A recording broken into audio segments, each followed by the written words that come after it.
lunes agregar este problema y el primero y el segundo, que es una serie de 4 problemas del hedge, ¿verdad? Para que ustedes lo vayan resolviendo poco a poco y lo van haciendo en su cuaderno, toman fotografía o scan de las hojas y lo suben como un archivo, ¿verdad? Entonces cada archivo va a llevar su nombre dependiendo de esa asignación. Por ejemplo, esta sería la segunda asignación o lo correspondiente a la semana 2 de la tarea 1, ¿verdad? Ok, bueno, recuerden siempre preguntar si hay alguna duda, ¿verdad? Eso es importante. Entonces, vamos a continuar con los temas. Vamos a definir formalmente a nivel descriptivo, a nivel cualitativo y cuantitativo lo que es la reflexión interna total. Y después vamos a continuar con los temas que siguen, ¿verdad? Ok, muchachos. Entonces, vamos como siempre, a leer algunas ideas y a escribir otras, ¿verdad? Entonces, la reflexión interna total es un fenómeno que ya vimos por ahí en un par de videos y analizamos un poco a través de unos gráficos, en donde se presenta cuando el índice de refracción, donde está el medio que tiene el rayo incidente, es mayor que el otro medio, que el índice de refracción del otro medio. Entonces, eso es una condición necesaria para que ocurra esto, ¿verdad? Eso es muy importante.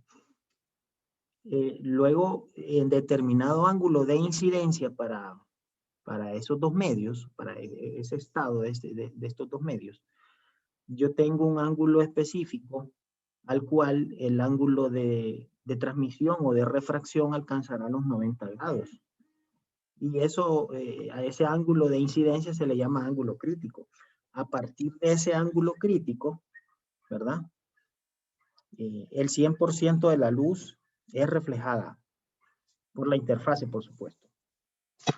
Entonces, ese fenómeno tiene que quedar bien claro. Bueno, tal como se ve, voy a leer una nota que tengo aquí.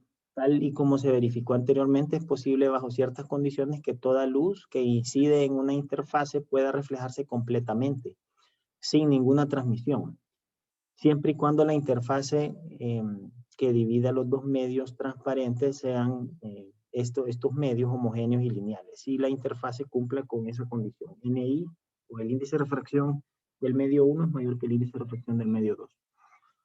Entonces, la reflexión interna total, y vamos a anotarlo aquí, la reflexión interna total ocurre cuando el ángulo de transmisión es 90 grados o alcanza los 90 grados. Y ese es el valor, la condición mínima, ¿verdad? Condición mínima.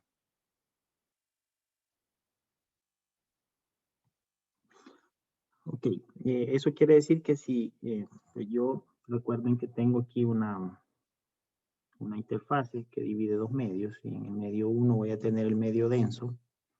Imaginen ustedes que es agua o vidrio, sobre el cual yo voy a tener el rayo incidente y el rayo reflejado. Y acá voy a tener la normal. Y acá voy a tener el rayo refractado.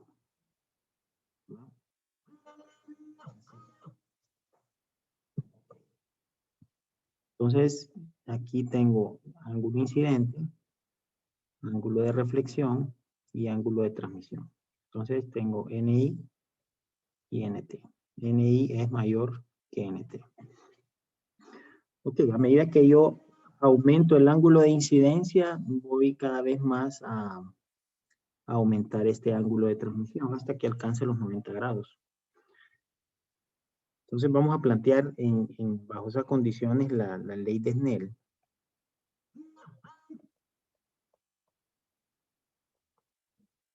Donde acá voy a considerar al medio incidente, ángulo incidente de transmisión y el ángulo de transmisión. Entonces, Esto también se puede escribir como la razón entre los senos. Trato de hacerlo de la forma más sencilla posible para que no haya ninguna duda. Que es igual a la razón entre los índices de refracción, la razón entre los senos, y eso generalmente se escribe como n sub ti, ¿verdad? La razón entre el índice de refracción del medio 2 entre el índice de refracción del medio 1. Y esto también se puede escribir como en función del ángulo incidente, como el seno inverso de nti por el seno de teta t. Entonces, el ángulo crítico se alcanza cuando esto es 90 grados. Estamos hablando que esto sería 1, que finalmente el ángulo crítico sería igual al seno inverso de nti, donde nti es igual a nt entre ni. Entonces esa sería la condición para poder alcanzar el ángulo crítico. Y una observación importante es la reflexión interna total se presenta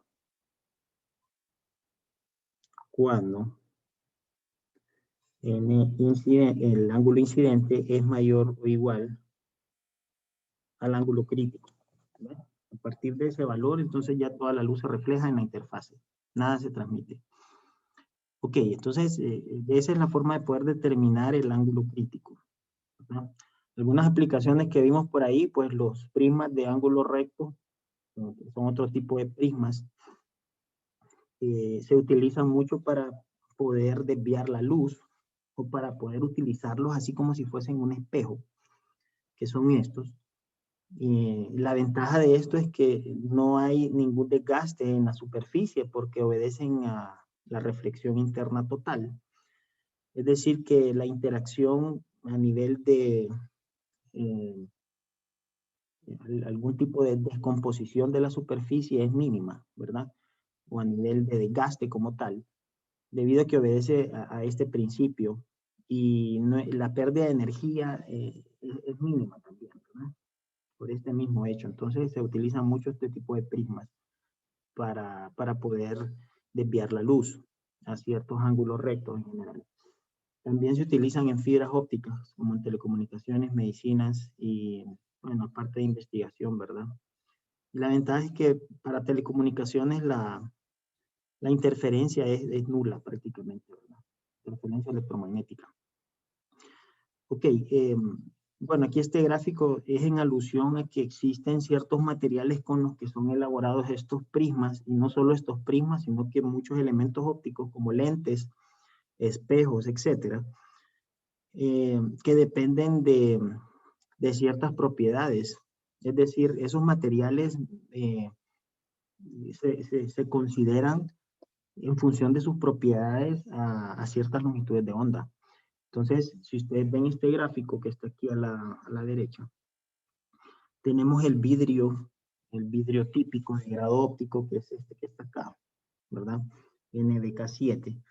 Es un vidrio, pues, que está fundido en ciertas condiciones tales que le permita ser muy transparente. Así por hablar de una forma, de forma ordinaria, ¿verdad? O sea, la transmitancia es casi 100, ¿verdad? De luz sobre estos materiales. También está la calcita, ¿verdad? Que proviene de ciertos yacimientos naturales, que se utiliza mucho por propiedades birrefringentes. El bromuro de potasio, el fluoruro de bario, el fluoruro de magnesio, el silicio, el germanio, todos ellos tienen ciertas propiedades en función de la transmisión de ondas de luz, y eso está dado por longitudes de onda, ¿verdad? Por ejemplo, el bromuro de potasio, que es este que está acá, tiene un amplio espectro de transmisión en ondas electromagnéticas o en espectros de luz, ¿verdad? Y otros materiales, como por ejemplo el zafiro, transmiten más longitudes de onda corta, ¿verdad? Entonces, todos estos materiales se consideran dependiendo de la aplicación que yo voy a utilizar para cierto experimento, ¿verdad? Bueno, otro fenómeno interesante, aparte de la reflexión interna total, es la dispersión. La dispersión ocurre por la dependencia del índice de refracción a longitud de onda. Y esos son los típicos experimentos que desarrolló Newton, allá en la Revolución Científica, en donde él utiliza un simple prisma, que en este caso sería un prisma equilátero, ¿verdad? Para poder descomponer la luz en sus longitudes de onda individuales. Entonces, si se fijan ahí, debería de existir un índice de refracción para cada onda de luz. Y eso es básicamente la dispersión, ¿verdad? O sea, a cada longitud de onda para ese material específico le corresponde un índice de refracción. Entonces, eso se debe a ciertos mecanismos a nivel mecánico cuánticos en el material. Y hay un modelo que introdujo Lorentz a inicios del siglo pasado, que se basa en mecánica clásica, ¿verdad? Para poder describir el movimiento molecular que se induce en el medio debido a estas longitudes de onda.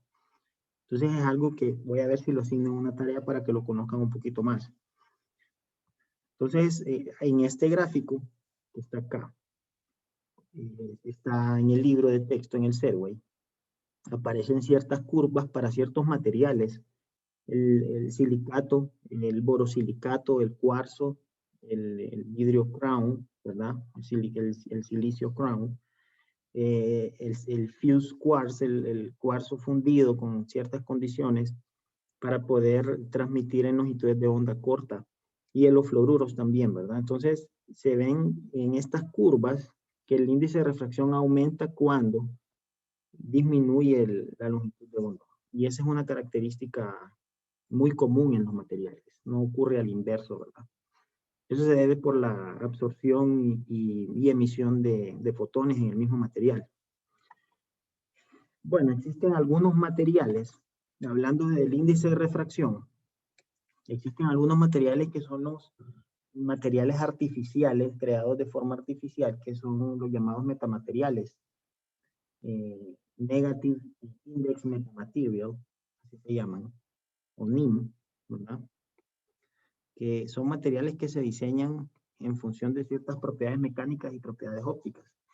Estos materiales presentan índices de refracción negativos, ¿verdad? Eso es sumamente útil, sobre todo cuando yo voy a focalizar la luz en un punto específico que tiene un spot o un círculo de focalización muy, muy pequeño, del orden de nanómetros. Entonces, estos materiales se utilizan mucho en microscopía y son, pues, materiales artificiales, ¿verdad? Que se construyen bajo ciertas condiciones de temperatura, por ejemplo, ¿verdad? Se analizan varios tipos de celdas en estos materiales y sobre ellos se obtienen propiedades ópticas muy interesantes, ¿verdad? Entonces, si alguien quiere investigar un poquito sobre eso, pues hay información por todos lados y esto es un área de investigación que es de vanguardia, ¿verdad?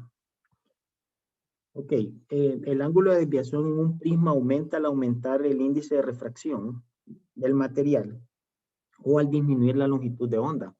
O sea que para esta figura, las ondas que están en color violeta, que son longitudes de onda corta, ¿verdad? Para esas longitudes de onda el índice de refracción es mayor, ¿verdad? Mayor índice de refracción, mayor es la desviación que yo voy a tener por refracción. Y ocurre lo opuesto cuando yo tengo menos energía. En esta onda de luz roja, ¿verdad? Que es más grande, un valor mayor, 638, por ejemplo, nanómetros. Entonces tengo un índice de refracción menor, ¿verdad? Y eso se puede ver aquí en este gráfico, por supuesto. Disminuye el índice de refracción a medida que disminuye la energía de los fotones o la frecuencia de esta onda, ¿verdad? De esta onda de luz. Entonces, esas son pues algunas observaciones de lo que es el fenómeno de dispersión. Para poder estudiar cuantitativamente este fenómeno, es necesario establecer un modelo. Es decir, si existe una dependencia del índice de refracción a la longitud de onda y es inversamente proporcional, ¿cuál sería el modelo matemático que me describe este comportamiento? Entonces se hicieron muchos estudios para poder pues establecer un modelo matemático que se apegue a las evidencias experimentales, y uno de ellos fue Augustin Cauchy, ¿verdad? Allá por el siglo XVII, que planteó un modelo que se apega muy bien a las evidencias experimentales. Sin embargo, a longitudes de onda mayores a las del rango visible o menores, no se presentaba una coincidencia. Entonces, Wilhelm Sellmeier en 1871 propuso este modelo, que es el que se utiliza hasta la actualidad. Y es un modelo empírico, ¿verdad? Es un modelo basado en puras evidencias experimentales. Entonces, establece que el cuadrado del índice de refracción es igual a esa sumatoria que aparece ahí, donde aparecen esos coeficientes que se llaman coeficientes de Sellmeier, el B y el C mayúscula. Y la longitud de onda es la longitud de onda que yo tengo de la luz, ¿verdad? Entonces, estos son determinados de forma experimental. Y aquí aparecen algunas curvas para algunos materiales, por ejemplo, el fluoruro de calcio, el fluoruro de bario, incluso el argón, ¿verdad? Y el vidrio de grado óptico NBK7. Entonces, este es el más común.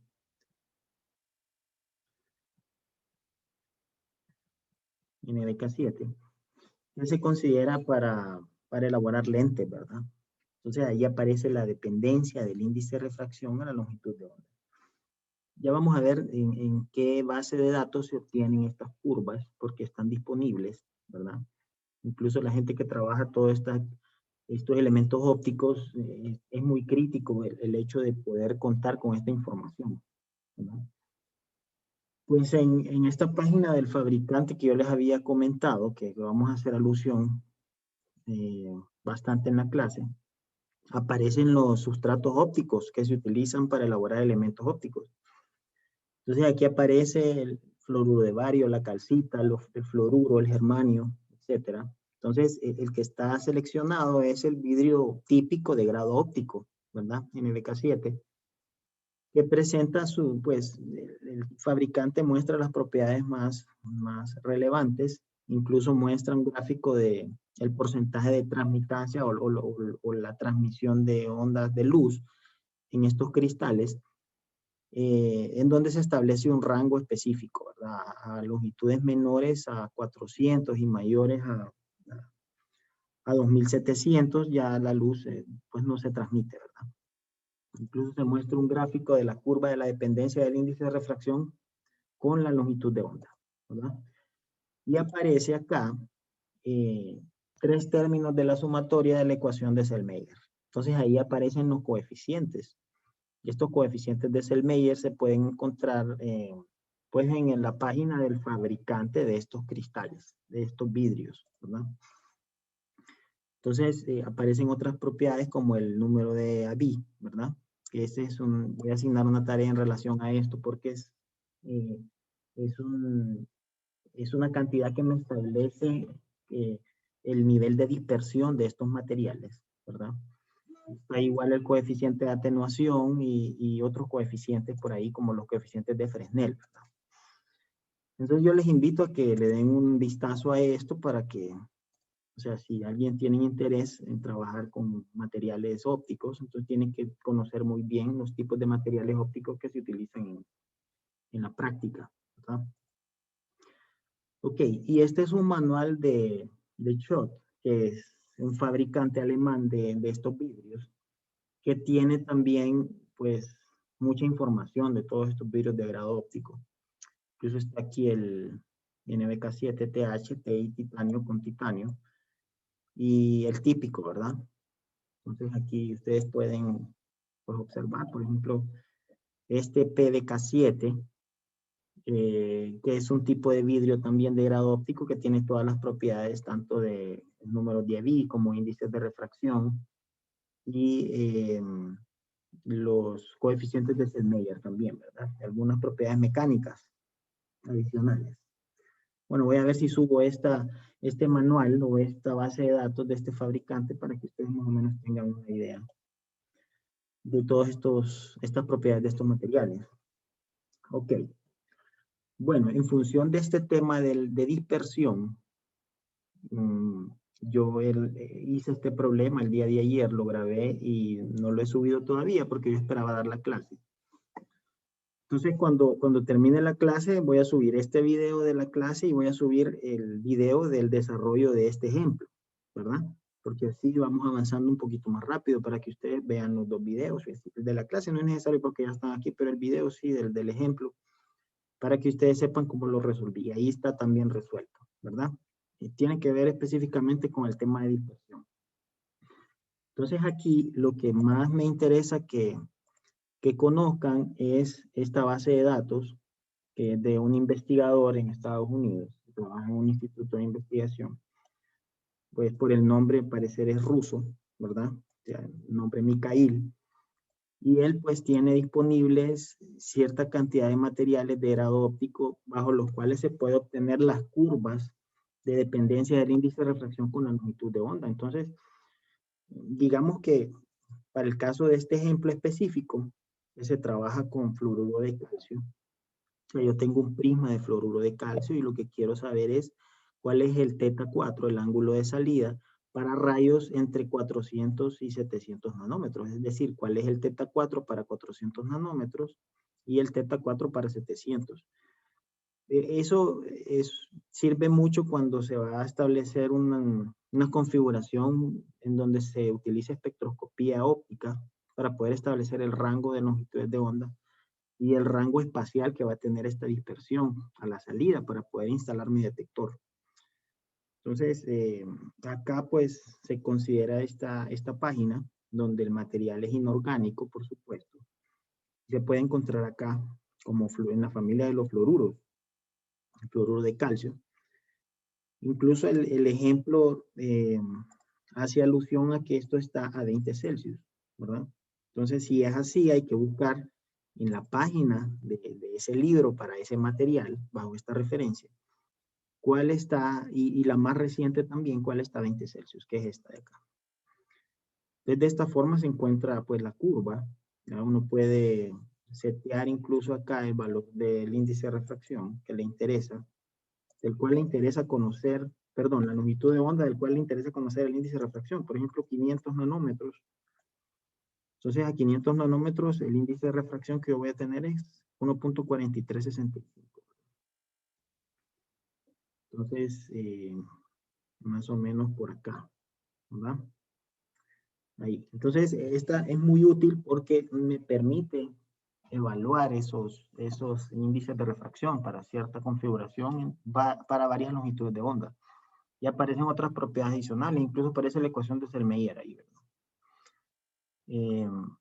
Pues yo voy a asignar una página y aparece también la referencia. Esto es muy importante cuando se publica porque hay que hacer referencia a dónde se sacó esa información, ¿verdad? Incluso vale la pena ver el artículo. Entonces, yo voy a asignar una tarea en función de esto para que ustedes manipulen un poco el programa. Y lo que yo voy a evaluar el domingo son cosas bien sencillas, ¿verdad? O sea, una cosa es lo que hagamos en clase y los temas que abordemos, y otra cosa es el nivel de dificultad que yo voy a poner en los problemas de las evaluaciones, porque tampoco voy a tener los 2-3 horas ahí haciendo 2-3 problemas, sino que simplemente son puros problemas conceptuales, preguntas conceptuales que voy a ir evaluando para que vayamos asentando el conocimiento de todos estos temas, ¿verdad? De eso se trata. Ok, bueno, les invito entonces a ver el video del ejemplo. No sé si hay alguna pregunta, muchachos. A ver. Ok. Vamos a continuar entonces acá. Vamos a hacer un resumen aquí en función de cuáles son las propiedades ópticas de algunos medios cristalinos, ¿verdad? En primer lugar, el índice de refracción, ¿verdad? Que ya conocemos. que establece la relación entre la velocidad de la luz en el vacío y la velocidad de la luz en este medio, ¿no? Así se define el índice de refracción como tal. Existe también un cambio del índice de refracción con la temperatura. Y eso está dado por el coeficiente termo-óptico, que es la variación del índice de refracción con la variación de la temperatura. Entonces aquí en el gráfico de la derecha se puede ver que es de una publicación que aparece aquí, de la Optical Society of America, se aparece un gráfico en donde muestra la dependencia de ese coeficiente con la longitud de onda. Entonces es un juego de varias variables. No solo el índice de refracción depende de la longitud de onda, sino que también de la temperatura. Y es necesario contar con un valor específico de temperatura para poder establecer la dispersión que tiene un material, ¿verdad? O la dependencia a la longitud de onda de ese índice de refracción. Entonces aquí aparece un gráfico para estos semiconductores, ¿verdad? Ok. Bueno, este coeficiente varía en función de la temperatura y longitud de onda. Los materiales absorbentes, vamos a ir subrayando tal vez aquí, los materiales absorbentes presentan índices de refracción complejos. Ok, materiales absorbentes en función de si son materiales que presentan electrones en la capa de conducción o en la capa de valencia, que puedan absorber energía de la onda electromagnética, ¿verdad? Y eso lo vamos a ver más adelante. Es decir, cuando yo tengo interacción entre ondas de luz con medios conductores, pues estos medios manifiestan índices de refracción complejos, ¿verdad? Lo que hace se caracterizan por presentar índices de refracción cercanos a la unidad, ¿verdad? Y materiales densos como el carburo de silicio o la moissanita, ¿verdad? Que este es un material que es sumamente denso, ópticamente denso. Es un semiconductor refractario, presenta índices de refracción mayores a 2.5. Entonces son valores muy grandes, ¿verdad? Imagínense la velocidad de la luz se disminuye en un factor de 2.5, ¿verdad? Ok, algunas sustancias que presentan índices de refracción menores que la unidad, eh, pues son sustancias que bajo ciertas condiciones presentan esas propiedades. Eh, por ejemplo, en la atmósfera, los gases que están presentes en la atmósfera presentan índices de refracción de 0.9, ¿verdad? Y muchas cifras más adelante. Y esto lo que permite es un regreso de los rayos, o sea, existe una refracción negativa. Y eso permite, por ejemplo, para esas atmósferas tener que a ciertas radiaciones en rayos X se refleje la radiación, ¿verdad? En la atmósfera, por esta propiedad del índice de refracción menor que 1. Bueno, también le permiten también la propagación de ondas de radio, ¿verdad? Ok.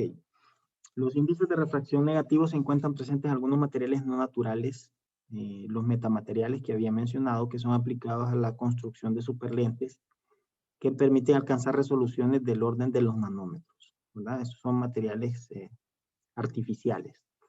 Bueno, aparte del índice de refracción, otra propiedad óptica muy importante de los materiales cristalinos es la absorbancia, y está dada por la ley de Lambert-Beer.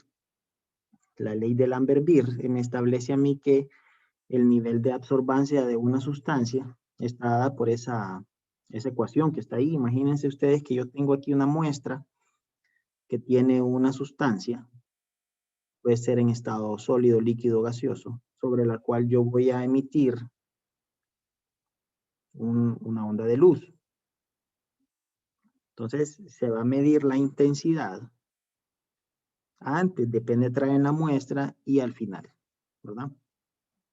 Entonces si esta muestra tiene una trayectoria óptica L, entonces el comportamiento de la intensidad dentro del material va a ser decreciente hasta que alcanza un valor I, ¿verdad? Está dado directamente por esta ecuación que está acá.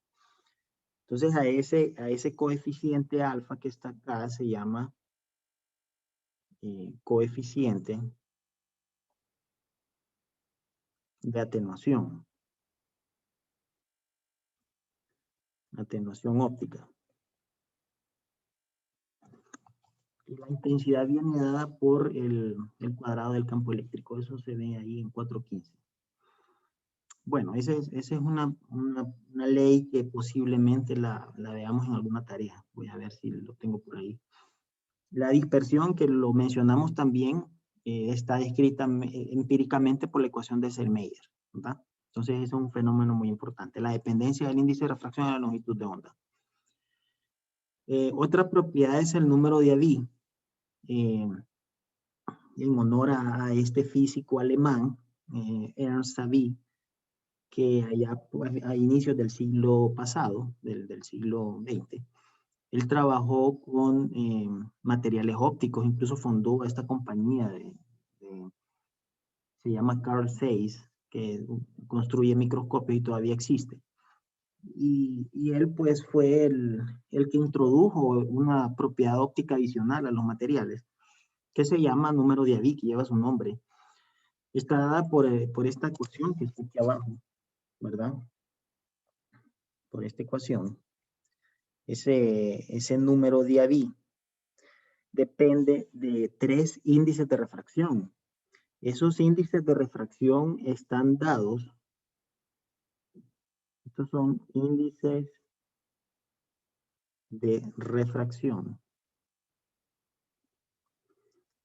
para longitudes de onda.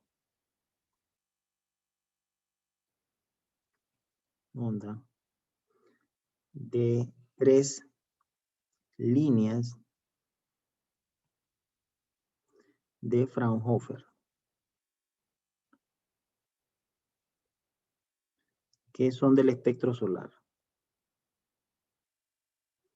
A ver, aquí tengo, del espectro solar.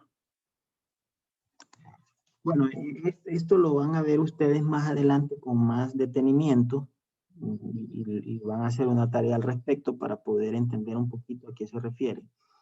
Pero el número de Abbe me dice, me establece, me cuantifica el nivel de dispersión que tiene un material.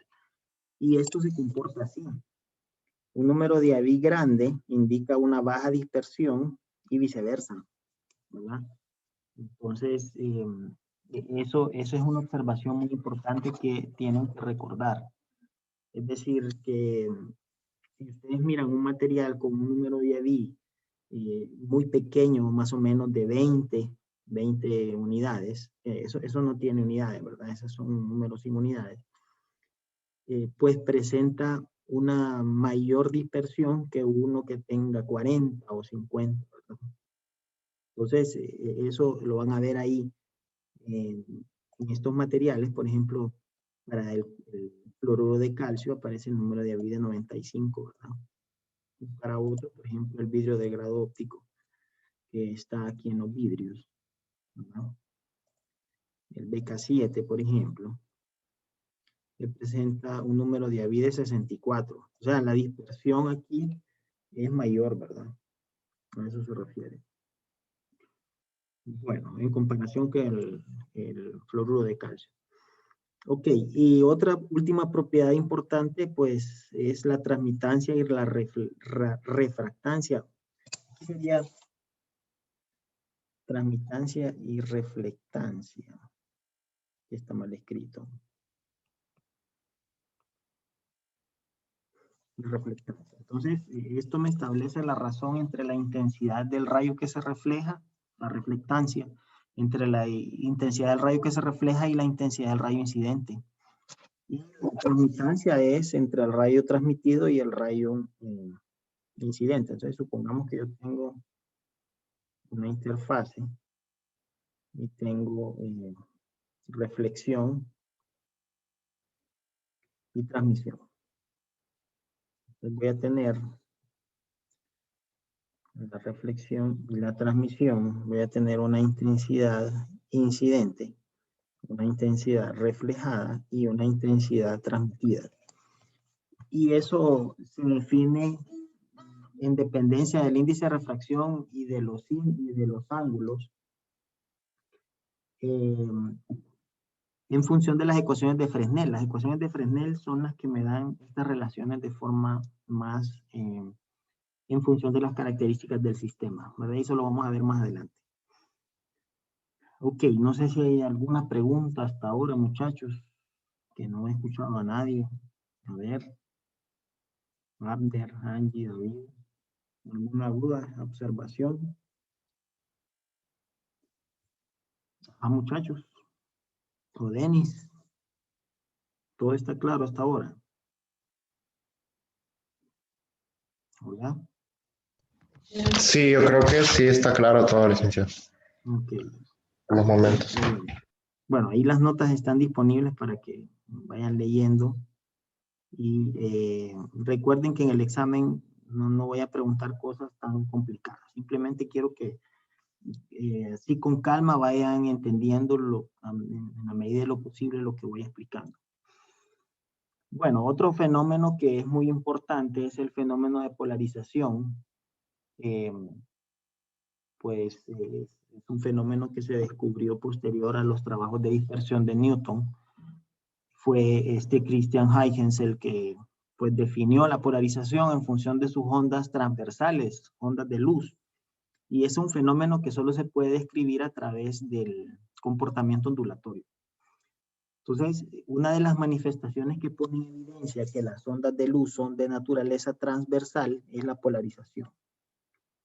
O sea, naturaleza transversal es, o sea, alguien que me diga a qué se refiere con eso. A ver, ondas transversales. ¿Alguna participación? Hola, muchachos. Las ondas transversales, a diferencia de las ondas longitudinales, ¿verdad? A eso me refiero. A ver si alguien tiene una idea.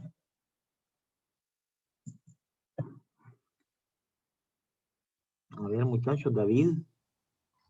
Que es perpendicular a la dirección de propagación, algo así, hacia, es que no estoy bien, no estoy Es muy seguro. correcto.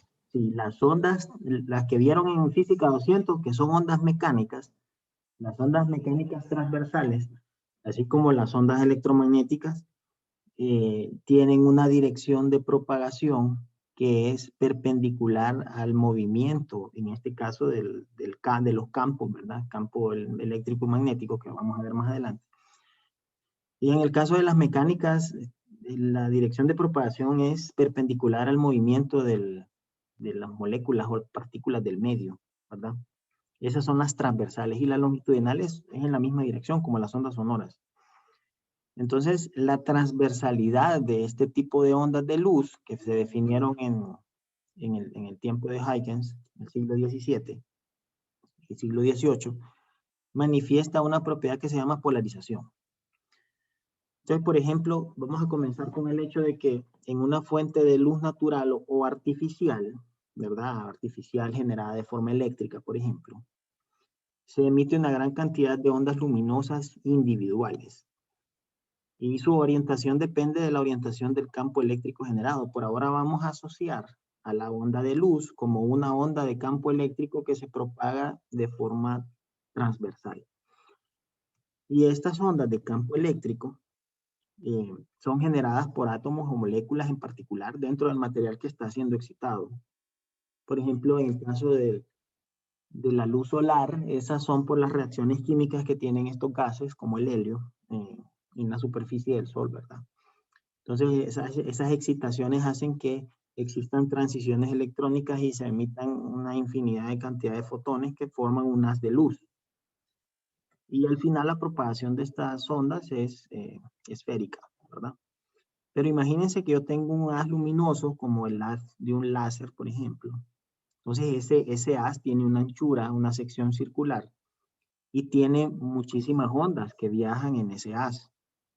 Y esas ondas de luz o ondas de campo eléctrico oscilan en planos diferentes.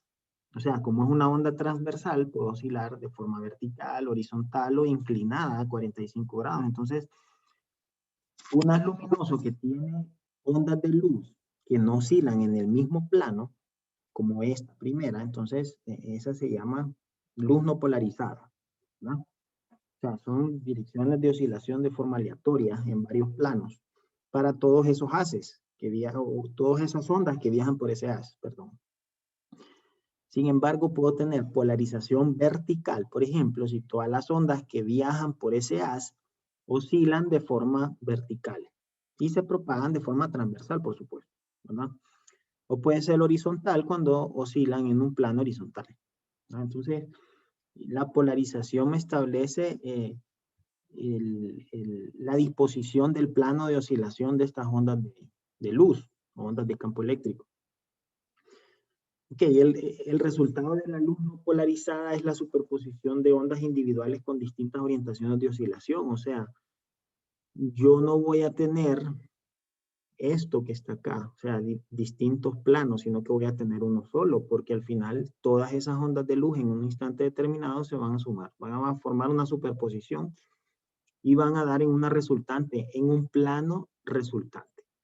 Pero al final no es luz polarizada, porque todos tienen que oscilar en el mismo plano. Cuando todas las ondas individuales que forman un haz oscilan en la misma dirección, forman una onda resultante que oscila en el mismo plano, por supuesto, porque es simplemente superposición. En este caso, el haz o rayo de luz está linealmente polarizado. Entonces, esto que está acá, para estos ambos casos que están aquí a la derecha, es polarización lineal. Eso es muy importante. Bueno, entonces, eso lo vamos a subrayar. Bueno, en óptica existen filtros polarizadores que permiten filtrar luz en una dirección de polarización específica.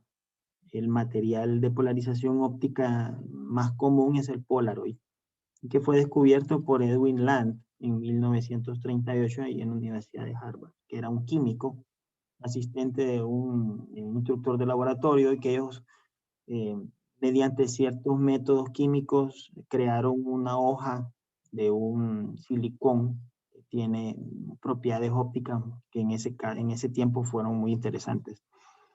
Este material utiliza el principio de absorción selectiva. Por ejemplo, si yo hago pasar este haz luminoso por un Polaroid, o un polarizador, un filtro polarizador, y hago que el eje de transmisión esté en la misma dirección que uno de estos campos, digamos que lo tengo a 45 grados. Eso quiere decir que solo los que están a ese ángulo de inclinación, solo las ondas que están oscilando en ese ángulo de inclinación van a pasar a través del polarizador. Y todas las demás van a ser absorbidas por el polarizador y no van a poder transmitirse. Entonces ese es el principio de funcionamiento de un polarizador Polaroid, incluso de los demás polarizadores convencionales, ¿verdad? De ahí construidos incluso de nanopartículas. Ok, en un filtro polarizador se transmite la mayor parte de la luz cuyo campo eléctrico sea paralelo al eje de transmisión, y absorbiendo la mayor parte de la luz cuyo campo eléctrico es perpendicular al eje de transmisión. Es decir, yo puedo tener dos componentes bajo los cuales se describan todos estos planos de oscilación. Son una componente horizontal y una vertical. Ok. Bueno, aquí en la figura se puede apreciar y demostrar la validez de una ley que introdujo Malus, ¿verdad? En donde se describe cuál es la relación entre la luz polarizada y un polarizador. Entonces, imaginen ustedes que yo tengo aquí luz no polarizada, ¿verdad? Que oscila en diferentes direcciones. Y voy a hacer pasar esa luz inicialmente por un polarizador, ¿verdad? Que es este primer elemento que está acá. Este. Y ese polarizador lo que va a hacer es dejar pasar solo aquellas componentes que estén paralelas al eje de transmisión. El eje de transmisión es este que está aquí. Está ligeramente inclinado. Y entonces el haz de luz que oscilaría en esa dirección, en ese plano de polarización, tiene una menor intensidad porque ahora pues la intensidad neta ya disminuye, ¿verdad? Ya no es contribución de todas esas ondas de luz, de ondas de campo eléctrico, sino que solo es una, en una dirección específica. Entonces, si yo hago pasar a esa luz polarizada ¿verdad? Por un segundo polarizador al cual voy a llamar analizador. Y a ese yo lo roto a un ángulo θ. O sea, lo que voy a hacer pasar es nada más la componente que está en esa dirección. O sea, ese es el eje del polarizador o del analizador. Entonces solo voy a dejar pasar la componente que está en esa dirección, ¿verdad? Así. O sea, a eso se refiere. Así, perpendicular. Y este es el ángulo θ. Entonces al final la ley de Malus establece que la intensidad que yo voy a ver acá, después de pasar por el analizador que está inclinado a un ángulo θ, va a ser la intensidad máxima por el coseno cuadrado del ángulo entre el polarizador y el analizador. Y la intensidad máxima que puede escribirse como I sub 0 también. Es la intensidad que tiene la luz precisamente acá, ¿verdad? Acá. Entonces, esa ley obedece al cuadrado del campo eléctrico y es algo que se puede demostrar a través del tratamiento electromagnético de la luz. Eso se puede también demostrar experimentalmente. Incluso unos muchachos hicieron un trabajo de esto en el diseño de unos sensores ópticos, ahí en la escuela de física. Bueno, esta ley fue descubierta por Louis Malus en 1809, ¿verdad? Él hizo experimentos para poder demostrar matemáticamente ese hecho. Así como es posible la polarización por absorción selectiva en un material, otro método de polarización es la reflexión. O sea, existen al final 3 métodos convencionales de polarización. Uno es a través de un filtro polarizador o absorción selectiva. A este mecanismo se le llama dicroísmo. Y otro es por reflexión, ¿verdad? Ese es el segundo. Y el tercero es por dispersión en la atmósfera, donde existe excitación de las moléculas en la atmósfera y bajo cierto ángulo de vista se puede ver que esa excitación se ve de forma perpendicular a la oscilación de esas moléculas en la atmósfera. Entonces, ese es otro mecanismo, pero eso no se analiza a profundidad, solo estos dos. El del filtro polarizador por absorción selectiva y la polarización por reflexión. Entonces, en la polarización por reflexión, resulta que es muy importante conocer la descripción de las ecuaciones de Fresnel. Y eso lo vamos a ver también más adelante. Es decir, cómo la luz puede ser polarizada solo por reflexión, ¿verdad? Es decir, puede solo filtrarse o de alguna forma reflejarse luz que esté 100% linealmente polarizada. Bueno, entonces con esto termino esta hoja, ¿verdad? Del notebook. Si hay alguna pregunta, entonces, por favor, ¿verdad? La pueden hacer. A veces tarda un poco en actualizarse, pero bueno. Bueno, muchachos, entonces, como una de las cosas, uno de los fenómenos que interesa en la óptica es de la polarización por reflexión. Vamos a estudiarlo un poquito y vamos a describir una ley que me permite establecer cuál es el ángulo de incidencia al cual yo puedo observar luz polarizada por reflexión. Entonces vamos a comenzar aquí con un poco de historia. Christian Huygens en el siglo XVII demostró experimentalmente pues que la luz puede ser polarizada por reflexión. La luz no polarizada puede ser polarizada por reflexión. Y ese fue el primer indicio de este fenómeno.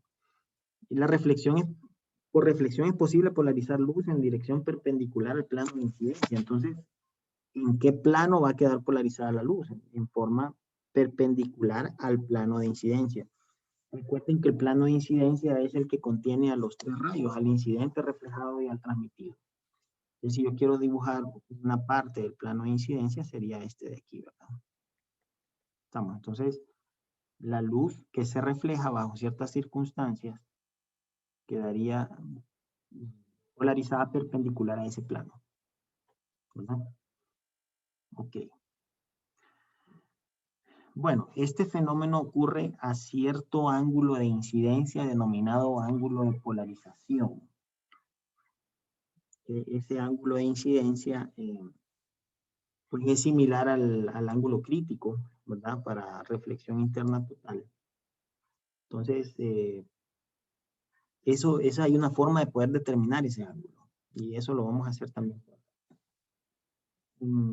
La ley de Brewster, que es la ley que me permite definir el ángulo de incidencia para polarización por reflexión, se descubrió inicialmente de forma experimental. Sin embargo, es posible obtenerla utilizando la teoría electromagnética, ¿verdad? Entonces, pues vamos a comenzar aquí deduciendo cuál es esta ley, ¿verdad? Que me permite establecer qué valor tiene el ángulo de incidencia para que yo pueda polarizar por reflexión la luz. Entonces, hay un fenómeno que se observó y es el siguiente. David Brewster observó que cuando la luz se polariza por reflexión, debe alcanzarse un ángulo de incidencia específico. Ok, y a ese ángulo, pues, ángulo de incidencia se le llama ángulo de polarización, ¿verdad? Entonces, ese ángulo es un ángulo que depende de las propiedades de los medios y que separan, que están entre esta interfase. Además, se observó que a este valor, el rayo reflejado es perpendicular al rayo transmitido. Bueno, entonces, ¿qué es lo que sucede? Adicional al efecto de polarización que se alcanza en el rayo reflejado únicamente, en ese ángulo de polarización se observa que estos rayos son perpendiculares, ¿verdad? Entonces, ese es un hecho bastante interesante. Y de ahí se puede partir para poder deducir, pues, esta ley, ¿verdad? La ley de Brewster. Entonces, imaginen ustedes acá que yo tengo distintos planos de oscilación para el campo eléctrico, ¿verdad? De esta forma. Entonces, a este ángulo de polarización específico, yo voy a tener solo luz que está oscilando de forma perpendicular al plano de incidencia, ¿verdad? O sea, en ese sentido. Y la que se transmite, pues, va a quedar polarizada en una dirección aleatoria también, menos en la dirección que ya se polarizó por reflexión, ¿verdad? Entonces, vamos a hacer acá un dibujo de esto, ¿verdad? Aquí vamos a dibujar la interfase donde el medio denso está abajo, puede estar arriba también y se presenta el mismo fenómeno, ¿verdad? Tengo luz que se refleja y se transmite. Vamos a dibujar un poquito más inclinado aquí. Entonces tengo ángulo incidente, ángulo reflejado y ángulo transmitido. Así, si la dirección es esta. Ok. Entonces, aquí sí creo que vamos a tener que redibujar esto porque vamos a trabajar específicamente con el ángulo de polarización, es decir, para el cual estos dos rayos son perpendiculares. Bueno, entonces vamos a plantear inicialmente aquí la ley de Snell, o sea, NI seno de teta I igual a NT seno de teta T.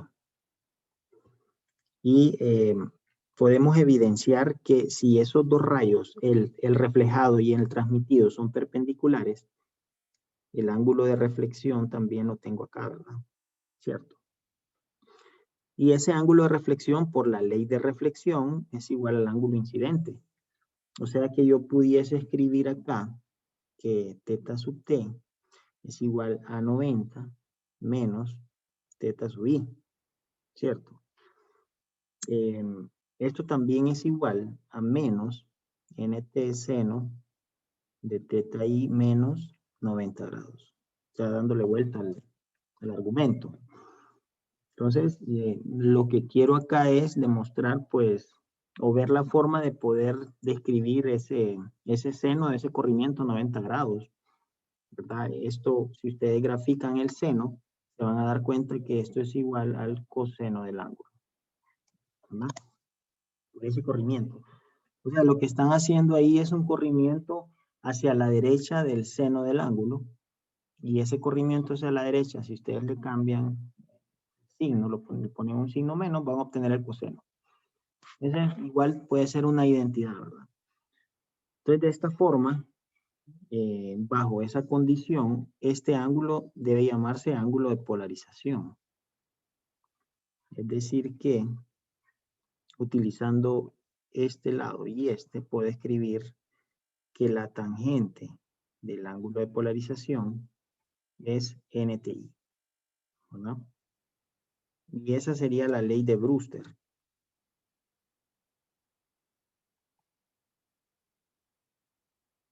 Recuerden que ese ángulo de polarización es el ángulo incidente, ¿verdad?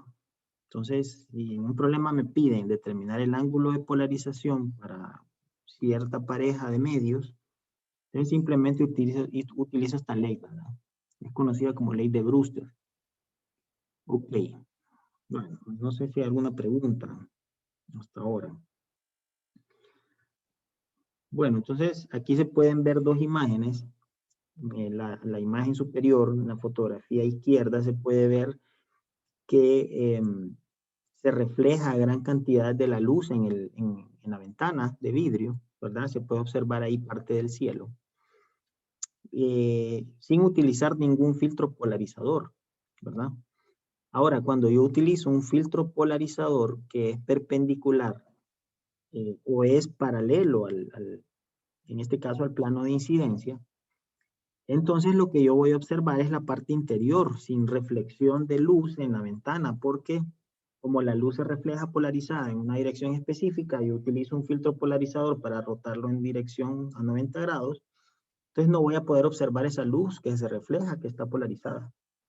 Y eso es algo bien interesante, ¿verdad? Ahí se puede evidenciar que la luz se polariza por reflexión. Igual aquí en el agua.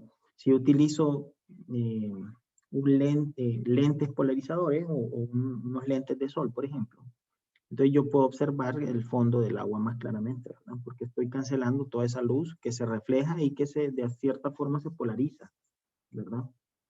Bajo cierto grado de polarización. Ok. Bueno, entonces, existen algunas aplicaciones de esto. Por ejemplo, en óptica venden unas ventanas que se llaman ventanas de Brewster, que se utilizan para poder polarizar la luz por reflexión, ¿verdad? Entonces se construyen a ese ángulo de Brewster específico para que la luz que pueda ingresar o que pueda incidir sobre estas ventanas se polarice, ¿verdad? Por reflexión. Y eso en aplicaciones como en espectroscopía, por ejemplo, son bastante útiles bajo ciertas condiciones en las cuales yo necesito luz polarizada, ¿verdad? Y esta es una página de otro fabricante de elementos ópticos que Es muy interesante porque él tiene tutoriales aquí relacionados con todos estos fenómenos ópticos. Incluso hay uno que habla solamente sobre polarización, ¿verdad? Entonces, si a alguien le llama la atención, pues le puede echar un vistazo, ¿verdad? Entonces, aquí está la forma de polarizar luz por reflexión.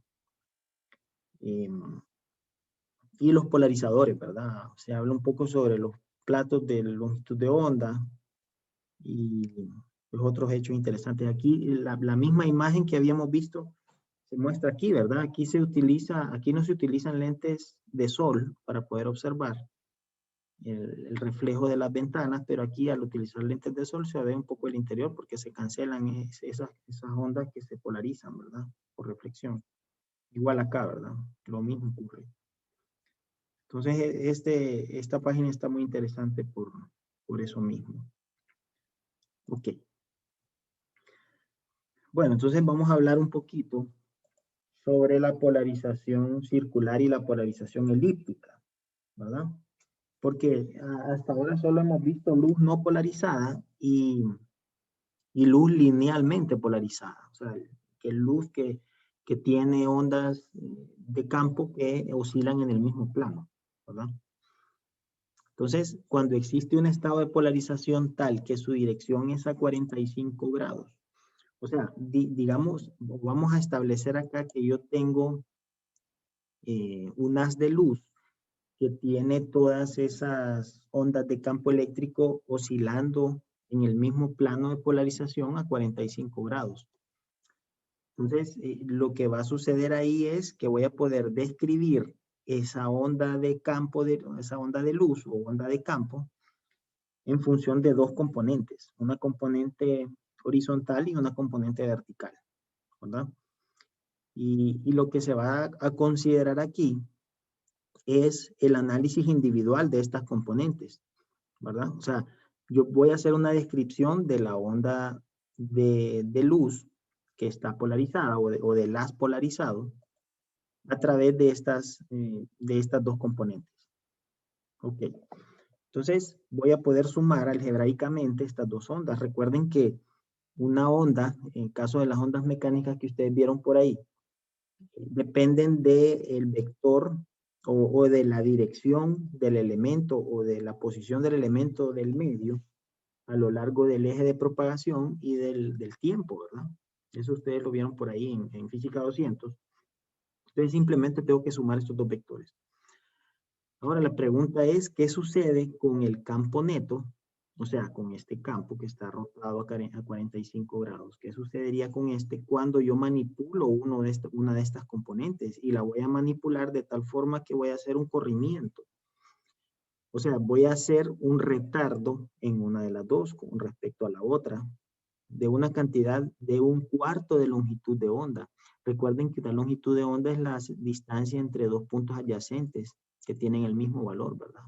Pueden ser dos picos, dos ceros o dos valles, o cualquier otro punto que tenga el mismo valor, que haya pasado por un ciclo de movimiento, por supuesto. Entonces, cuando hay un retardo de 1/4 de longitud de onda, y lo voy a hacer aquí para la onda vertical, o la componente en Y de campo eléctrico para esta onda de luz, la voy a correr hacia atrás un valor de 1/4 de longitud de onda. Entonces aquí la puedo ver que está comenzando antes, ¿verdad? Con relación a la horizontal.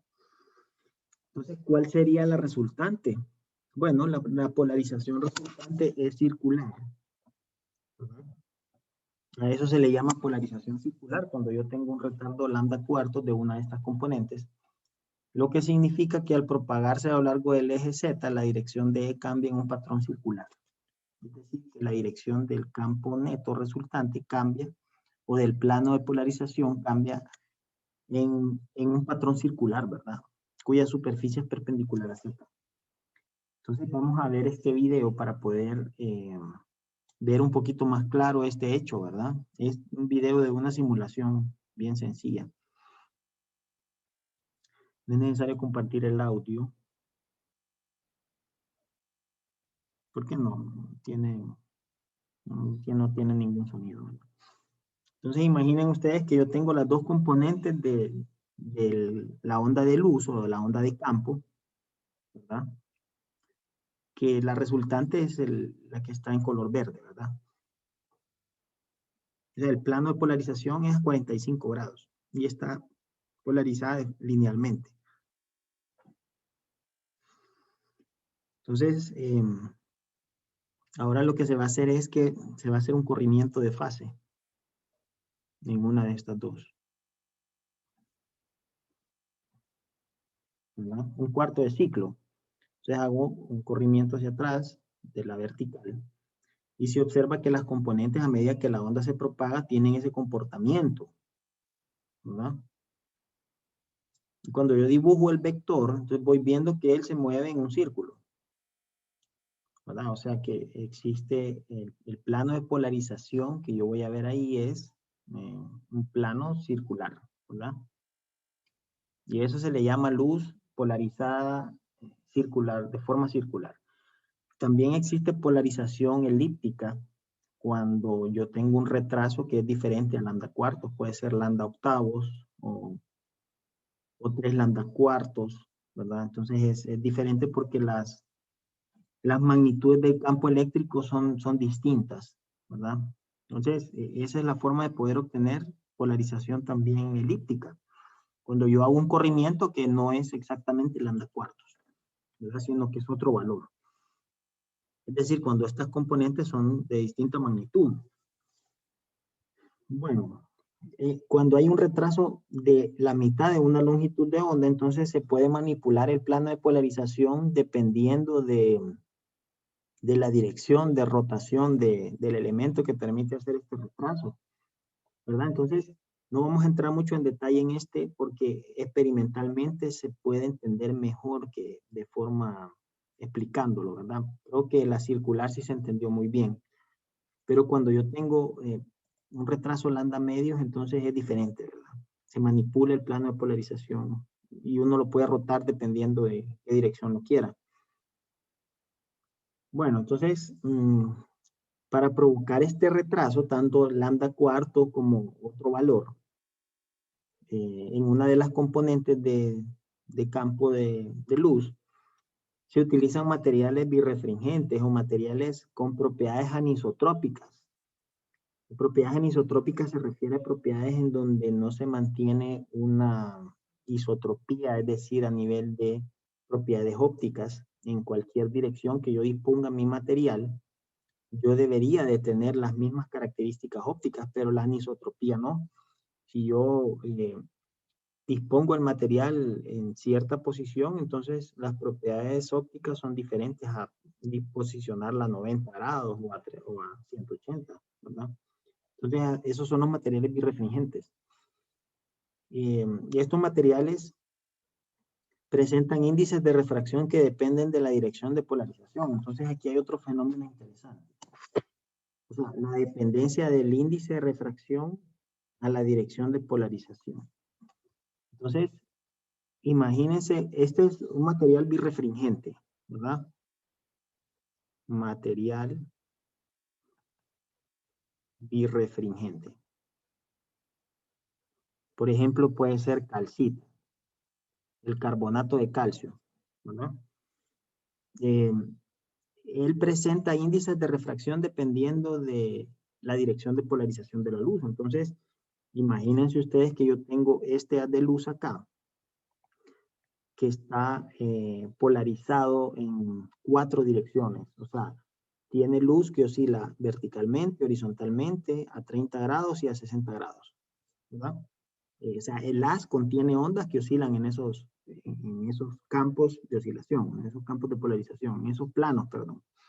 Entonces, cuando entra en el material, él separa las componentes dependiendo de la dirección de polarización. Entonces, los extremos son polarización horizontal y polarización vertical, por ejemplo.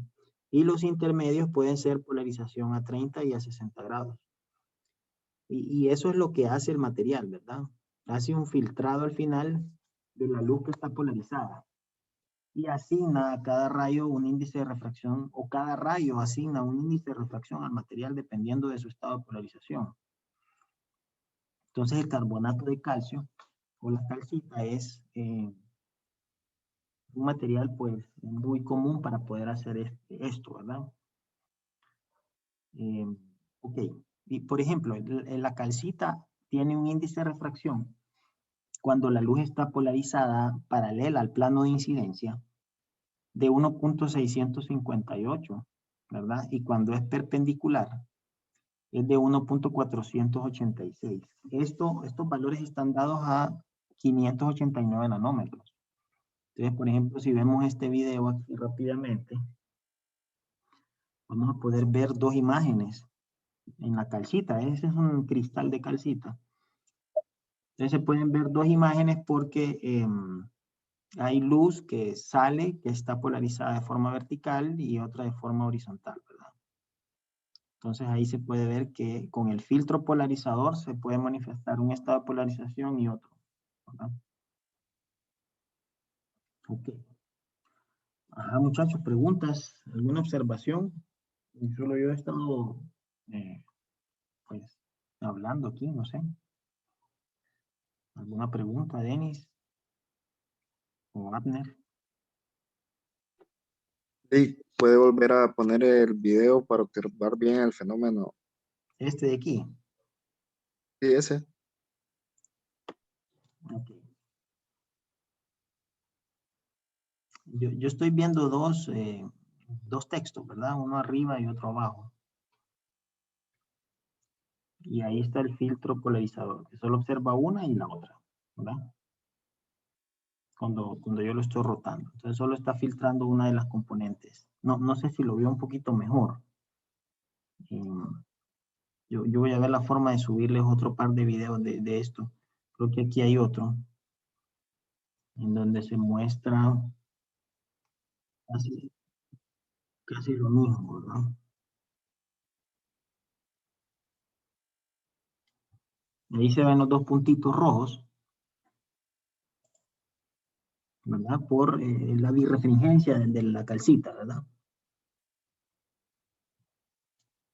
Eso. Entonces yo empiezo a rotar el material. Bueno, coloco un polarizador y solo veo uno, ¿verdad? Porque el filtro polarizador eso es lo que hace, precisamente. Filtrar un estado de polarización horizontal o vertical, dependiendo.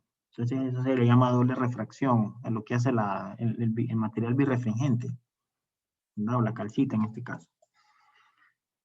Bueno, ok, ahí en la escuela de física tenemos varios elementos de estos para poder hacer o polarizar a la luz, ¿verdad? En dos componentes de polarización.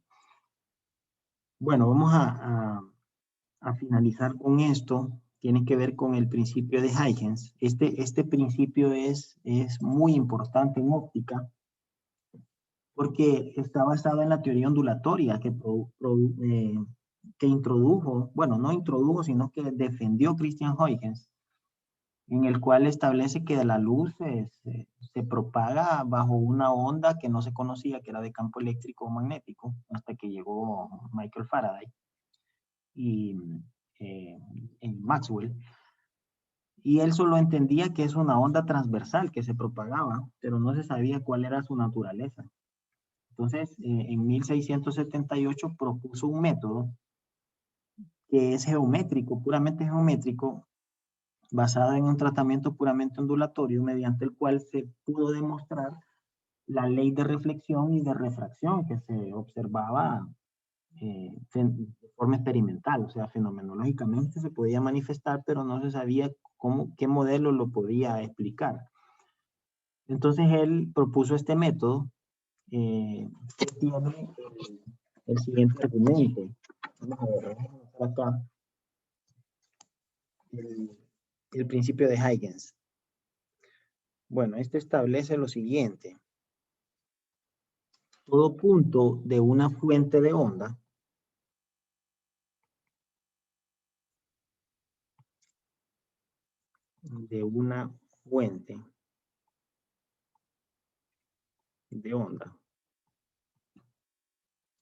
puede considerarse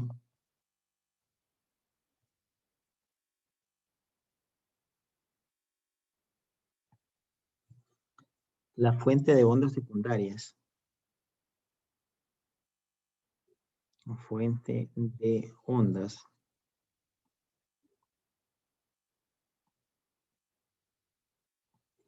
de ondas secundarias que se dispersan en todas direcciones, ¿verdad?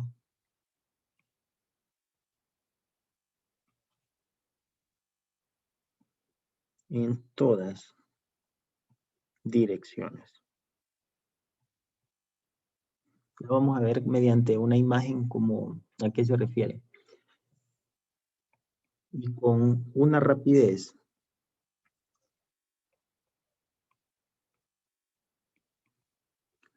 igual a la rapidez de propagación de la onda.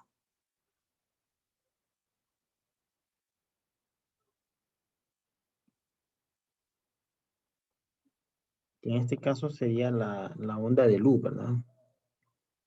O la onda que proviene de la fuente de onda, ¿verdad? Que proviene de la fuente. Bueno, entonces si no se comprende muy bien este hecho, aquí está la imagen de Christian Huygens con sus famosos anillos de Saturno, ¿verdad? Porque él fue el que los pudo caracterizar muy bien debido al telescopio que él construyó. El principio de Huygens establece esto, o sea, yo tengo una fuente que está aquí en el centro, una fuente de luz, y esa fuente emite ondas que se dispersan en la dirección de esos rayos en color rojo, ¿verdad? Y esas ondas viajan formando patrones de frente de ondas circulares. O imagínense que son esféricos, pero solo se ve una sección. Entonces, esos patrones circulares, de esos patrones solo se pueden observar dos, que son los que están en esa línea más gruesa, en azul. Y entonces voy a tomar una fotografía de ese instante y voy a asignar a esos puntitos rojos como fuentes de ondas secundarias. O sea, ese frente de onda que yo tengo acá, este primer frente de onda,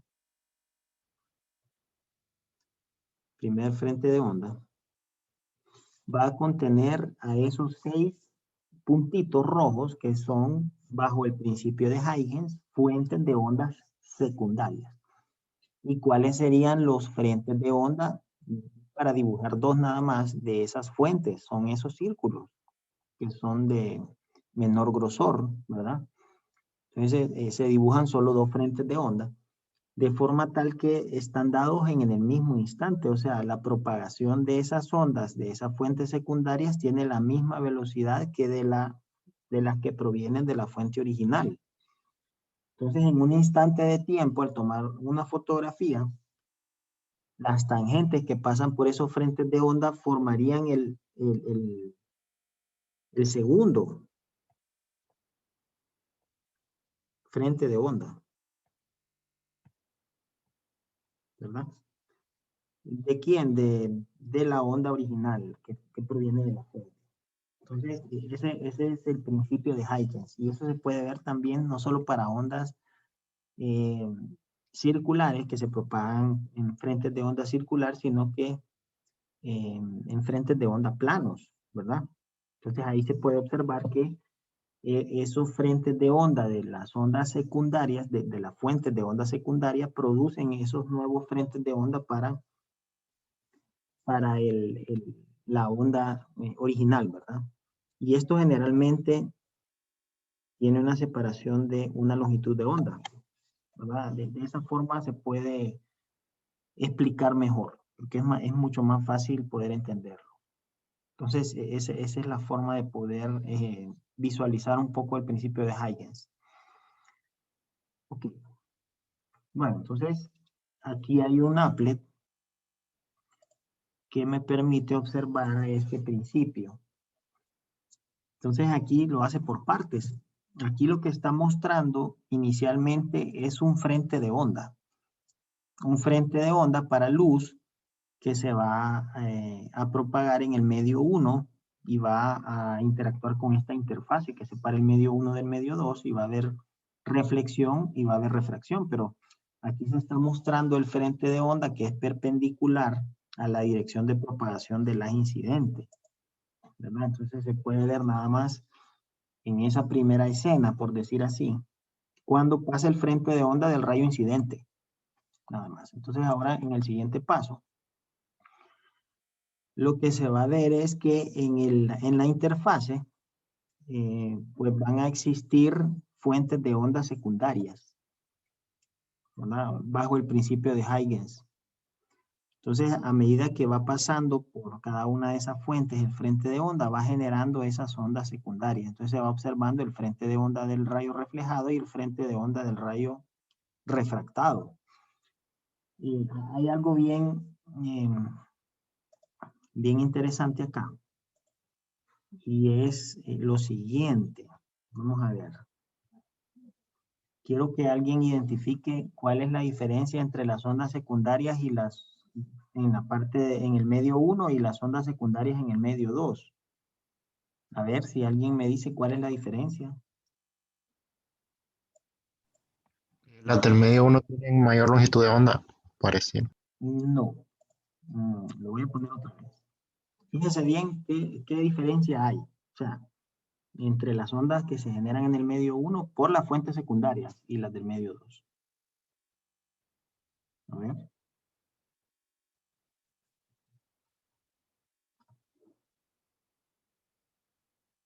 ¿Cuál creen ustedes que es la diferencia? Hola. Que se dispersan más lento, puede ser. Se dispersan más lentamente. Perfecto. ¿Y eso por qué? Aquí están los índices de refracción. Índice de refracción del medio 1, índice de refracción del medio 2. ¿Por qué se dispersan más lentamente las del medio 2? A ver. La densidad es mayor. Sí, por el índice de refracción, por la densidad del material, ¿verdad? Disminuye la velocidad de estas ondas, que son ondas de luz, ¿verdad? Por supuesto. Entonces, ahora vamos al siguiente paso. Vamos a ver qué es lo que muestra en la siguiente imagen, en la siguiente escena, por decir así. Lo que se muestran son los frentes de onda de esas ondas secundarias, tanto generadas en el medio 1 como en el medio 2. Y esos frentes de onda, solo se muestra un frente de onda, porque son muchos frentes de onda, ¿verdad? Que están separados una longitud de onda. Ese es el siguiente. Ahora el siguiente sería, ahora sí se muestra el rayo incidente, el rayo reflejado y el rayo transmitido o refractado. Y se muestran los frentes de onda, ¿verdad? Entonces ahí creo que va quedando cada vez un poquito más claro. El ángulo de refracción es menor que el de incidencia porque el medio 1 es de menor índice de refracción que el medio 2, ¿verdad? Y acá se van mostrando ahora varios frentes de onda y esos frentes de onda están separados por una longitud de onda, ¿verdad? Entonces ahí hay bastantes líneas y círculos, entonces tiende a contaminar un poco la figura. Pero sí se puede apreciar muy claramente, ¿verdad? Si fijan aquí en el medio 2, el índice, la longitud de onda es menor, efectivamente, ¿verdad? Es más cortito, es más corta la separación entre los frentes de onda que en el medio 1. Efectivamente, por eso mismo, ¿verdad? Por la densidad que tiene ese medio. En este caso, la densidad del material manifestada en la densidad óptica. Entonces, yo lo que hice acá es tomar algunos instantes de este applet para poder hacer una descripción geométrica bajo el principio de Huygens y demostrar la ley de reflexión y refracción. Entonces, vamos a hacer lo siguiente. Vamos a ver. Vamos a considerar acá este triángulo que yo tengo aquí, que lo estoy dibujando en color verde, ¿verdad? Estoy hablando de la primera figura que está aquí a la izquierda. Este triángulo que está ahí. Entonces, ese triángulo sería el triángulo que aparece ahí abajo como triángulo número 1, ¿verdad? Donde el ángulo de incidencia es este. Es efectivamente el triángulo número 1. Ahora, el triángulo número 2 es el triángulo que estaría del otro lado. O sea, si yo lo dibujo en color violeta, estaría dibujando este triángulo que está acá, ¿verdad? Precisamente. Entonces, ese sería el triángulo 2 que yo tengo aquí abajo. Incluso tuve que haberlo dibujado en violeta aquí, el triángulo 2, pero sí se entiende que esos triángulos tienen la misma cantidad de fuentes. O sea, tiene 1, 2, 3, 4, 5, 6. ¿Verdad? 1, 2, 3, 4, 5 y 6. Ahí. Más o menos aproximadamente la misma cantidad de fuentes. Son triángulos que son semejantes, ¿verdad? Son equivalentes, es más, porque tienen las mismas dimensiones y los mismos ángulos. Entonces, esos triángulos se pueden superponer de forma tal que coincidan con la misma cantidad de fuentes de Huygens en su base, ¿verdad? A eso se refiere. Entonces, de tal forma que yo los puedo escribir, yo los puedo representar juntos, triángulo 1 y triángulo 2, así como están ahí. Entonces, ahora vamos a empezar aquí a hacer un análisis de esto. Vamos a comenzar aquí estableciendo estas líneas que son normales a la superficie, en donde yo voy a definir acá el ángulo incidente y acá el ángulo reflejado. Entonces voy a llamar este punto A, punto B, punto C y punto D. Y esto está a 90 grados, por supuesto, ¿verdad? Porque el rayo y el frente de onda están dispuestos de forma perpendicular. Entonces se ve el rayo incidente y el reflejado. Entonces ahora voy a darle nombre a estos ángulos. A este le voy a llamar alfa y a este le voy a llamar beta. De forma tal que yo puedo escribir acá que el coseno de beta es igual a este lado que yo tengo ahí adyacente, ¿verdad? Entre la hipotenusa. O sea, el lado adyacente en este caso va a ser este X que yo tengo acá, ¿verdad? Esa sería la hipotenusa, perdón. Y el lado adyacente es el rayo que está reflejándose ahí, ¿verdad? Ahora, alguien que me diga cuál es la distancia entre A y C. O sea, yo podría escribir AC entre X, ¿verdad? A eso me refiero. Alguien que me diga, no sé si le puedo dar un punto, me acuerda y se lo doy después. Que me diga a qué es igual la distancia entre A y C en función de estas ondas de luz que se propagan en el medio 1, ¿verdad? A ver, muchachos. No sé si entienden un poco la pregunta.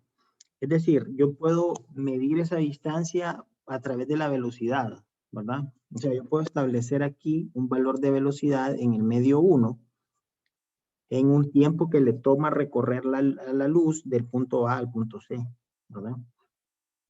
Y esto es entre el valor X que yo tengo ahí. Ahora, del otro lado, el coseno de alfa, el coseno de, perdón, este es alfa arriba y beta abajo, ¿verdad? Así. Alfa y beta. En el caso de beta sería BD entre X, ¿verdad? Si a veces cometo algún error, nadie me corrige, sería bueno que con los que estén ahí bien atentos, que me corrijan, ¿verdad? Si hay algún error o algo que no identifican. Entonces, de igual forma, la distancia que tarda o que le toma a la luz recorrer del punto B al punto D es la misma, con la misma velocidad, porque estamos en el mismo medio, el medio 1, entre el valor X, ¿verdad? De esta forma, yo pudiese establecer acá que para que estas cantidades sean iguales, entonces yo debería de escribir coseno, perdón, lo voy a hacer así. O sea, X es igual a X, por supuesto. Entonces, B1T entre coseno de alfa, B1T entre coseno de beta. Esto, la conclusión final es que alfa tiene que ser igual a beta, ¿verdad? Y alfa puede escribirse en función de la geometría como 90 grados menos teta sub r, ¿verdad? Y beta como 90 menos teta sub i. De forma tal que si alfa es igual a beta, entonces teta sub r es igual a teta sub i. Así. Y esta es la ley de reflexión. Esa es la forma de poder demostrarla a través del principio de Huygens. Ok, perfecto. Bueno, entonces ahora vamos a considerar otra pareja de triángulos. Vamos a considerar un tercer triángulo. Siempre vamos a tomar en cuenta el número 1, que es el que yo tengo acá. Y por debajo de él vamos a considerar otro triángulo. Entonces, vamos a ver si yo lo tengo aquí todavía. El triángulo número 1. Está en verde acá. Y voy a dibujar en color café el triángulo que estaría por debajo, ¿verdad? Acá. Que es este triángulo que está aquí. Que estoy dibujando en color café. Entonces, acá de este lado yo tengo el rayo refractado, ¿verdad?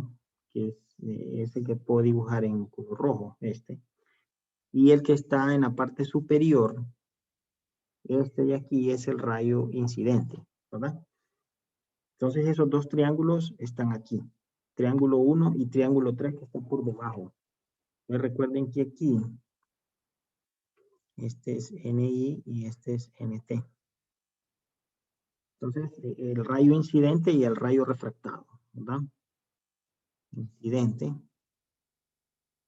y refractado. Bueno, y esos son los frentes de onda de cada uno de estos rayos, ¿verdad? Tanto la línea que yo tengo aquí en color verde y la que está en color violeta. Entonces aquí vamos a hacer un tratamiento similar bajo la geometría que habíamos planteado con los ángulos que yo tengo ahí. Entonces vamos a tomar aquí este ángulo que está acá. Vamos a ver como TTT. Y acá, incidente, ¿verdad? Entonces, bajo las propiedades de geometría que yo tengo aquí, ese mismo ángulo se forma también por rectas perpendiculares a esos lados. O sea, si yo trazo una recta perpendicular a esta normal, que es precisamente esa que está en la interfase, y yo trazo otra recta perpendicular al rayo incidente, que es esta que está en color verde, entonces yo voy a formar el mismo ángulo, ¿verdad? Bajo esas dos rectas, que es precisamente este. Esos son ángulos congruentes, ¿verdad? Ok, entonces, igualmente el ángulo refractado está aquí de este lado, ¿verdad? Por la misma propiedad. Entonces podría escribir aquí el seno de teta sub i, que sería igual a la misma velocidad similar a la que había descrito anteriormente, entre x. Lo voy a hacer, no lo voy a hacer con letras, lo voy a hacer así tal y como está. Y x es la separación que hay en la base de los triángulos, ¿verdad? Cada uno de los triángulos. El seno de teta sub t es igual a la velocidad de la onda de luz en el medio 2, o en el medio inferior, ¿verdad?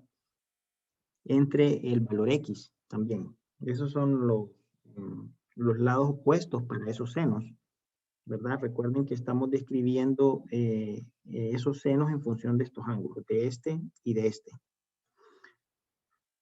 Ok, perfecto. Entonces, combinando estas dos expresiones, puedo escribir d2t entre el seno de teta t, porque igualo a x, ¿verdad? X igual a x.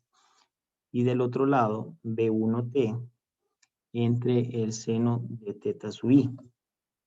Ok. Entonces, de esta forma, puedo simplificar como, lo voy a escribir así en función de teta b2 t seno teta sub i de 1t seno de teta sub t. Entonces, como estamos tratando el mismo tiempo exactamente, entonces el tiempo se cancela, el tiempo es el mismo para todo, ¿verdad? Tanto para el rayo que se refleja, que incide y el que se refracta, como al mismo tiempo la luz recorre esas distancias. Estas velocidades pueden ser descritas en función de el índice de refracción, ¿verdad? N2, en este caso es NI. Y la velocidad de la onda en el medio 1 es el índice, la velocidad de la luz en el vacío entre el índice de refracción del medio 1. Entonces, al final, se tiene que que este es NI y este es NT. NI seno de teta I, porque la velocidad de la luz en el vacío se cancela. NT seno de teta T. Entonces, esa sería así como el caso de la ley de reflexión. Esta sería la ley de refracción. Refracción. Bueno, perfecto. Entonces ahí queda demostrado. Yo voy a subirles estos videos en donde se hace exactamente lo mismo, solo que con otra aplicación. O sea, el profesor lo hace en el pizarrón y utiliza creo que es PowerPoint el que utiliza. Este es un profesor de la Universidad de Rice, en Estados Unidos. Y él utiliza, pues, un video en el pizarrón. Okay. Donde él empieza a describir lo mismo bajo el principio de Huygens. Entonces yo pensaba mostrarlos, pero creo que va a llevar mucho tiempo. Entonces mejor se los voy a subir al campus para que ustedes tranquilamente los vean y puedan entender esto, ¿verdad? Ok, muchachos. Entonces, ¿qué es lo que vamos a hacer? Yo les voy a hacer este problema, lo voy a filmar, lo voy a grabar en un video y pues van a poder ver cómo poder resolverlo. Es un problema que tiene varias respuestas ahí en el libro. Es del capítulo 34 del mismo libro, el número 43, en donde me piden una expresión para el ángulo de salida de este pedazo de cristal que tiene esta forma, en función del índice de refracción del valor R del radio de este cuarto de círculo, ¿verdad? Bajo el cual está construido este cristal, y el valor L sobre el cual, que sería como un parámetro de impacto sobre el cual entra el rayo de luz. Entonces yo les voy a resolver el problema y se lo voy a subir en un video, ¿verdad? Y este problema propuesto, que sería bueno que lo resolvieran, en el cual se propone que tengo un rayo de luz que incide sobre un reflector y va a incidir a un ángulo con la perpendicular, o sea, con que es normal a la superficie de teta, ¿verdad? O sea que el ángulo de incidencia sería 90 menos este ángulo. Y él se refleja y va a interactuar con esta otra interfaz entre el vidrio y el agua. Entonces la pregunta es, ¿cuál es la velocidad de la luz en el vidrio, verdad? Cuando existe reflexión interna a un ángulo mayor a 59.2 grados, cuando interactúa con esta interfaz. Y esto que no quiero dejarlo, bueno, lo voy a dejar como problemas propuestos, no quiero llenarlos de tareas para que se enfoquen en la evaluación del domingo. Entonces, estos problemas van a ser parte de los problemas propuestos, ¿verdad? Entonces, yo les voy a mandar mañana la lista de los problemas propuestos. Vamos a poner aquí como parte de la lista de problemas propuestos para la primera evaluación. Bueno, entonces están en inglés, creo que no tienen problemas con el inglés. Y pues yo igual les voy a decir de qué libros son y se los voy a subir en una lista aparte, ¿verdad? Pero estos son parte de esos problemas propuestos para que ustedes puedan estudiar para la evaluación. Y esta tarea que la voy a dejar más adelante, ¿verdad? Después de la primera evaluación, porque al final el tiempo no nos ayuda. Entonces, no sé si hay alguna pregunta, muchachos. Creo que con esto podríamos terminar la parte de naturaleza y propagación de la luz y entrar en la siguiente clase de la próxima semana de lo que es propiamente la óptica geométrica, ¿verdad? El propósito de esta primera parte es poder hacer una introducción bien básica de las propiedades de la luz y su interacción con la materia. Definir lo que es la ley de reflexión, la ley de refracción, qué es la polarización, qué es la dispersión, etcétera. Y hacer algunos problemas, ¿verdad? Entonces yo les invito a que hagan la tarea, hagan, por supuesto, este problema propuesto, el número 1. Vean los videos que voy a subir porque ya tengo uno grabado, voy a grabar este y lo voy a subir también. Y hagan los problemas propuestos, ¿verdad? Bueno, muchachos, ¿alguna pregunta, observación, alguna duda? Bueno, espero no... Esa tarea que está ahí abajo es tarea para... ¿Cuál? No, esta no la voy a... Esto olvídenlo. Esto que está aquí abajo, no lo tomen en cuenta. Lo último que vimos es estos problemas propuestos. Esta tarea yo la voy a asignar en la siguiente semana, ¿verdad? Porque hay mucho contenido. Entonces, quiero que se enfoquen en lo que vimos hasta hoy, para la evaluación del domingo. Bueno, muchachos, ¿alguna otra pregunta? A ver. ¿A qué hora va a estar el examen? ¿De qué hora va a estar habilitado? Va a comenzar a la 1 de la tarde, el domingo. Entonces va a tener Ok. de 1 a 2:20 más o menos para poder resolverlo. Y yo quería algo adicional acá. Vamos a ver. Creo que aquí hay unos problemas propuestos también, que son estos. Son de la serie de Chow, del libro de óptica, que creo que está en la carpeta también. No estoy seguro si está ahí. Vamos a ver si está antes de cualquier cosa, porque no recuerdo. Vamos a ver. Libro de texto. Sí, aquí está, ¿verdad? 1975. Entonces son estos, capítulo 3. Son estos 3, hay que resolverlos, ¿verdad? Si alguien tiene alguna duda, pues me pregunta, ¿verdad? Yo estoy disponible en el chat, me pregunta y si tiene... hay que recordar mucho la geometría. Todas estas leyes de los triángulos, los ángulos congruentes, etcétera, ¿verdad? Toda esta parte de geometría es fundamental para poder resolver este tipo de problemas. Entonces, como les digo, yo mañana les envío la lista de los problemas propuestos para la evaluación del domingo. Bueno, no sé si hay alguna otra pregunta. Algo adicional. A ver. Bueno, si no, entonces cerramos esta primera parte, ¿verdad? Y nos miramos el domingo. Yo voy a estar disponible en Zoom, ¿verdad? Esa hora 20 minutos para que ustedes pregunten ahí mismo. Cuando están haciendo el examen pueden preguntarme, ¿verdad? No hay problema. Bueno, muchachos, esperemos que hayan entendido ahí, la mayoría, al menos la mayoría. Licenciado, mañana va a haber clase. Miren, yo mañana, pues tenía la idea de estar disponible 1 hora por si alguien tiene preguntas. Pero no sé, yo podría conectarme por la tarde de 3 a 4, por ejemplo. Y estar disponible solo para que ustedes entren en Zoom y me pregunten. Y yo les puedo ayudar aquí en el pizarrón con algún problema de los propuestos, por ejemplo, o los problemas de tarea. Miren, la mayoría de los incisos de la evaluación son de teoría.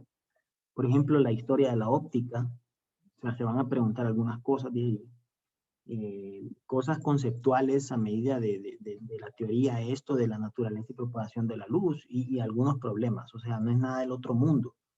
Enfóquese más en la teoría y haga problemas que usted pueda resolver utilizando geometría, ¿verdad? Por supuesto. Entonces, eso sería, muchachos, ¿verdad? No sé si hay alguna otra pregunta. Ok. Si no, entonces lo dejamos aquí, muchachos. Y yo mañana les mando un mensaje, les mando el acceso para que puedan entrar. Si los que quieren preguntar, voy a estar disponible ahí de 3 a 4. Y igualmente por el chat también, ¿verdad? Así quedamos, muchachos. Entendido, licenciado, muchas gracias. Cuídense. Muchas gracias. Saludos. Gracias, buenas tardes. Buenas tardes, José. Saludos a todos. Gracias, buenas tardes. Ok, buenas tardes. Buenas tardes, Lick. Nos vemos, buenas tardes. Gracias, licenciado. Ok, a la orden, saludos.